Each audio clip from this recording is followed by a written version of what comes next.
چاہیے. پارلیمان ہمیشہ ایک اچھا فورم ہوتا ہے.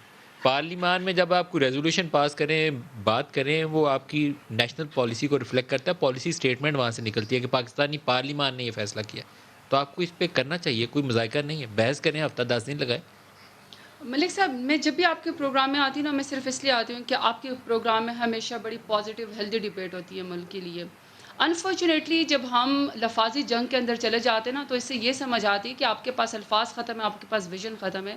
اب دیکھیے، یہ مجبور کر رہے ہیں کہ جس طرح کہ انہوں نے الفاظ بولے کہ جی ٹیلی فون کال، دیکھیں ان کے منہ سے فارن پالیسی کی باتیں اچھی نہیں لگتی. جہاں پہ تسنیم اسلم یا پرانے جو ہمارے ایکس فارن سیکرٹری ہوں، جب وہ یہ کہتے ہوں کہ ہمیں پرائم منسٹر نواز شریف کی طرف سے حکم تھا کہ آپ لوگوں نے کشمیری حریت رہنماؤں اور کشمیر کے کا ذکر آپ نے نہیں کرنا. اور جب آپ وہاں پہ دہلی جاتے ہیں اور آپ اسپیرنگ آن اوتھ جاتے ہیں، آپ وہاں پہ اور ادھر پاکستان بھی بغیر ویزا کے مودی آ جاتے ہیں اور آپ گلابی پگڑیاں ان سے جو ہیں وہ بدلتے ہیں، تو وہاں پہ آپ ہیما مالنی سے ملنا پسند کرتے ہیں، لیکن آپ حریت رہنماؤں سے نہیں کرتے. اور ابھی سب کی نظریں جو ریجنل پلیئرز تھے یا انٹرنیشنل پلیئرز تھے، جن کی ساری نظریں کشمیر کے امور کے اوپر لگی ہوئی تھی، وہاں آپ نے ایک دفعہ مریم باجی نے اور نواز شریف نے کسی نے مودی کا نام نہیں لیا، کسی نے کشمیر کے مظالم کا نام نہیں لیا.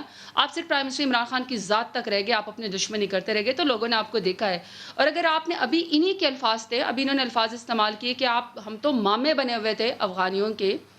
آپ بھول جاتے ہیں کہ ابھی جو حمداللہ محب ہے، جس نے پاکستان کو اتنی غلیظ گالیاں دی، اس کے ساتھ کس پرمیشن کے تحت نواز شریف نے جا کے تعلقات بنایا اور ان کے ساتھ میٹنگ کی؟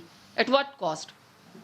آپ کو کس نے پرمیشن دی کہ جب آپ 4 سال آپ کا اپنا فورن آپ کا منسٹر نہیں تھا، آپ خود فورن منسٹر تھے، جب کشمیر کا معاملہ آتا تھا، جب کوئی معاملہ آتا تھا، اقوام متحدہ میں ملیحہ لودھی پچھلی لائن میں بیٹھی ہوتی تھی اور آپ کی بیگم صاحبہ ساتھ بیٹھی ہوتی تھی.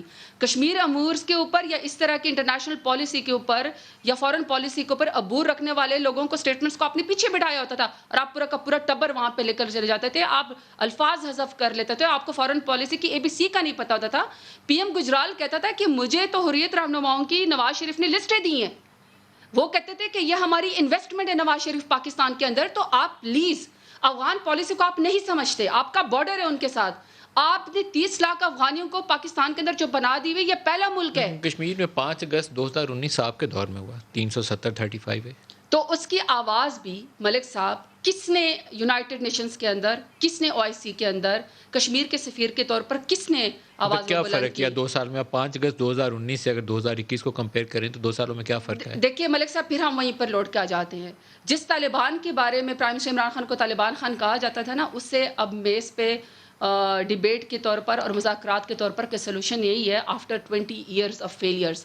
نہ نیٹو فوجیں کچھ کر سکی اور سب کچھ یہاں پہ ایک ٹرموائل کر کے اور ایک انسٹیبلٹی کر کے جو یہاں پہ ہمارے گلے کچھ ڈالنا چاہتے ہیں. الفاظ تو شاہ محمود صاحب کے بڑے کلیئر ہے کہ ہم آپ کو ضمانت نہیں دے سکتے، ہم آپ کے امن کے ساتھی ضرور ہے، ضمانت کوئی اور دے، وہ افغانستان کے لوگوں کا معاملہ ہے. تو جب آپ اس طرح کی لفاظی کرتے ہیں، جب آپ اس طرح کے لفظ استعمال کر سکتے ہیں، تو اپنے گریبان میں جھانکیں کہ آپ لوگوں کے بارے میں ایکس فارن سیکرٹری کہتے ہیں کہ 70 سالوں میں آ کے 15 پرائم منسٹر وہ کام نہیں کر کے گئے جو 3 سال میں پرائم منسٹر عمران خان نے پاکستان کے موقف کو اجاگر کیا ہے.